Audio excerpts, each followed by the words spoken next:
Buenas noches.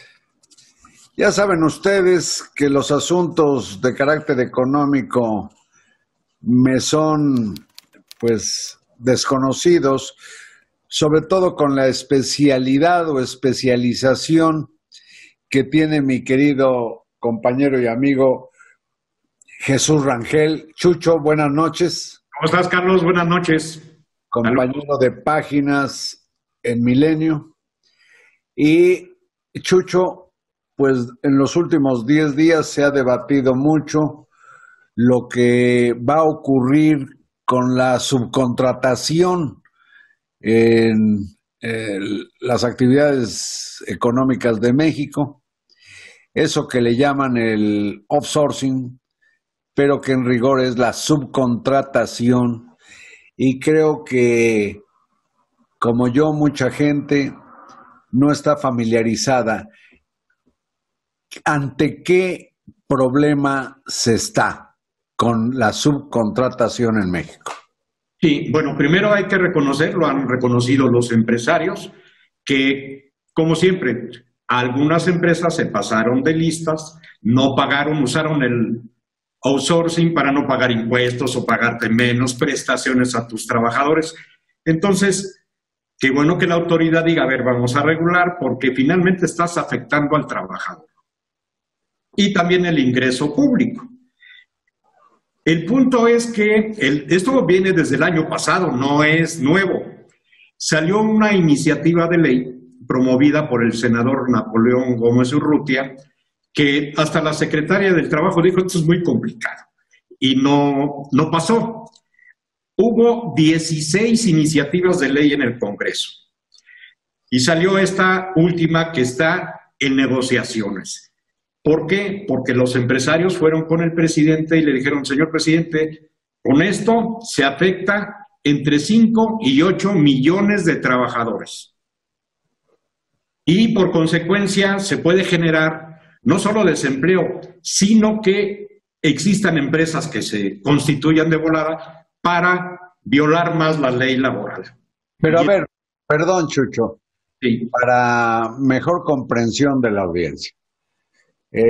Supongamos que tú eres el propietario de una empresa mediana que tiene, digamos, 100 o 200 trabajadores y recurres al offsourcing. ¿Qué es lo que harías con peras y manzanas? Ok, hay empresas especializadas en darte este servicio. ¿Y en qué consiste? Te dicen, a ver, ¿cuántos trabajadores quieres? Y si los quieres especializados o para barrer. O sea, así de amplio es el espectro.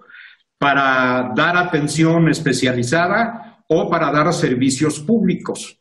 Bien, de hecho, mucha gente del gobierno está subcontratada. Por ejemplo, el INEGI, para hacer las encuestas, pues no vas a necesitar 3 meses o 4, etcétera, pero no es de tiempo completo. Pero esos 3 meses los tienes que pagar por lo que dice la ley, con todas las prestaciones y todos los derechos, Seguro Social, Infonavit, etcétera.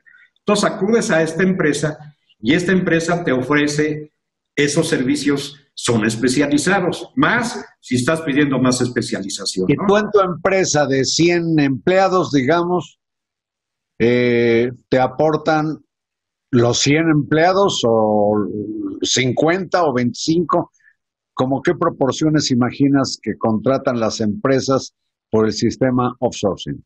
Sí, sobre todo las pequeñas y medianas empresas y las microempresas tienen hasta un 90%. ¡Uy! Sí. Como un 90% las más chiquitas, de trabajadores a los que nadie les paga las prestaciones de ley. No, bueno, el outsourcing te paga todo. Le dice a la empresa, a ver, a este señor se le tiene que pagar y te da, este tipo de empresas, sobre todo las pequeñas y las micro, no tienen contadores, no tienen un departamento específico para dar seguimiento a la contratación de personal. Por consecuencia, las empresas que te ofrecen el outsourcing sí lo tienen y te dicen, mire, el impuesto que se tiene que pagar es tanto, usted no quiere que se les afecte con el impuesto, tiene que pagarles hasta tanto como está establecido por la ley. Evidentemente, lo que tienes de Infonavit, el Seguro Social, y si hay otras prestaciones sociales. Te ofrecen todo eso. Algunas empresas, las grandes de outsourcing, incluso administran los fondos del retiro, dan cursos para que los trabajadores que no tienen una carrera puedan tenerla o tengan estudios, pero ya eso es evidentemente los servicios que te ofrecen estas empresas de outsourcing. Por eso es importante que se entienda por parte del gobierno que no puedes eliminar nada más por eliminar. Castiga a los que no cumplen, pero no dejes sin esa posibilidad de contar con especialistas, pues a quienes no tienen los departamentos especializados, departamento contable, departamento laboral, de recursos. Sobre todo con el riesgo de que esa población entre 5 y 8 millones, esa cifra aún imprecisa, pierda su trabajo. Ese es un riesgo, y que sean subcontratados, pero por empresas fantasmas, y vete a saber por quién, ¿no? Porque en este mundo siempre los hay. Bueno, en el caso de la administración pública, tengo entendido que estamos hablando como de 500,000 de empleados y trabajadores. Es correcto. Y la Secretaría de Hacienda, o sea, no estamos hablando de cualquier cosa, energía, economía. Pemex tiene muchos subcontratados. Sí, entonces no se puede de pronto borrar ese sistema, sino que requiere una operación de cirugía precisa, pues para que esas empresas que pueden seguir prestando el servicio, sobre todo cumplan con el respeto a los derechos de los trabajadores, ¿no? Ese es el sentido, incluso es la negociación central del Consejo Coordinador Empresarial de Carlos Salazar, y están viendo capítulo por capítulo. Aquí lo importante es que el próximo lunes, ese es el compromiso, tienen que ir otra vez con el presidente López Obrador y decirle, a ver, ya discutimos todas las secretarías que tengan que ver, todas las instancias públicas, y esto es lo que acordamos. La idea es que lleguen ya con un acuerdo, pero sin duda sigue siendo complicado, difícil, porque también tiene que ver con el Tratado de Libre Comercio, el nuevo, el TEMEC. O sea, no solo es economía. ¿Por qué tiene que ver con el TEMEC? Bueno, porque muchas empresas, por ejemplo, el sector automotriz, que no es nada más el auto, es toda la cadena, vidrio, llantas, acero, etcétera. Tornillos no son empresotas, son empresas pequeñas y medianas que tienen outsourcing. Y ahí sí, muchos de ellos tienen un trabajador muy especializado en algo. Evidentemente, ¿qué puede pasar? Que no exista el outsourcing. Entonces, ¿cuál va a ser el salario que le voy a dar a este trabajador? Y como tú recuerdas, y nuestros amigos que nos escuchan, en el TEMEC uno de los renglones de negociación final fue la parte laboral. Si una empresa de Estados Unidos se queja de que estás pagando menos o de que estás usando incluso mano de obra de niños, de jóvenes que no tienen edad laboral, pues te pueden denunciar. El punto fino, porque habrá un panel de discusión, etcétera, pero el punto fino es que en tanto se termine la investigación, no puedes exportar. Ve lo que significa no solo para las empresas exportadoras, para la economía nacional. Ahorita mucho de la recuperación que está dando la economía es precisamente el sector automotriz, representa el 30-35% de las exportaciones de manufacturas. O sea, estamos hablando de que se puede poner en riesgo no solo la recuperación económica, sino que crezcamos menos empleos, menos salarios. Ahora, de todas maneras, Chucho, la pandemia ha provocado un quebranto en el crecimiento, una interrupción, una disminución inclusive del crecimiento significativa. Sí. Y a estas alturas como que suena medio insensato querer hacer un ajuste ahí cuando los empleos disminuyeron por razones de la pandemia y con el riesgo de que la eventual desaparición súbita o repentina del outsourcing, pues deje en la calle a los proporcionalmente menos trabajadores que están en activo, ¿no?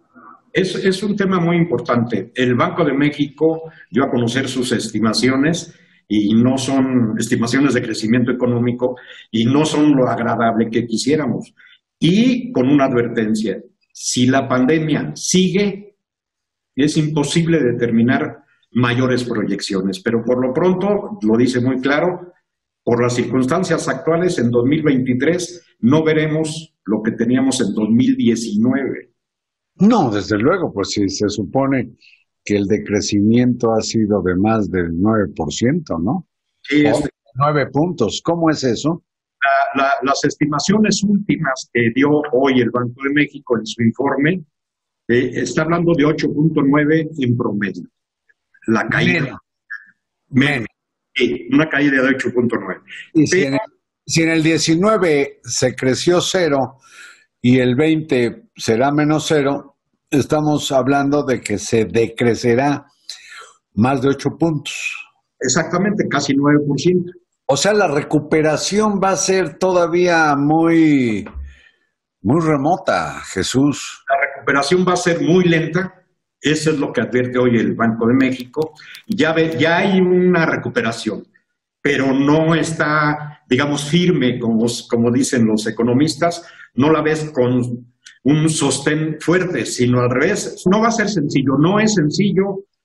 Y el crecimiento, las advertencias que hoy planteó el Banco de México de los riesgos que tiene la economía nacional, pues la verdad son muy importantes y entre otros vuelve a advertir, si no hay incentivos a la inversión, si no se motiva la inversión, pues el crecimiento todavía más lento. A ver, Jesús, con esto que dices, si te parece bien, te voy a molestar, porque creo que a la audiencia le debe importar mucho que desarrolles esto último que comentaste. ¿Aguantas aquí y seguimos platicando, Jesús? Aguantamos, claro. Vale, muchas gracias. No se pierda la continuación para mañana jueves, aquí con este hombre que sabe tanto, Jesús Rangel. Muchas gracias. Gracias, Jesús. A tus órdenes. Buenas noches. Y hasta mañana.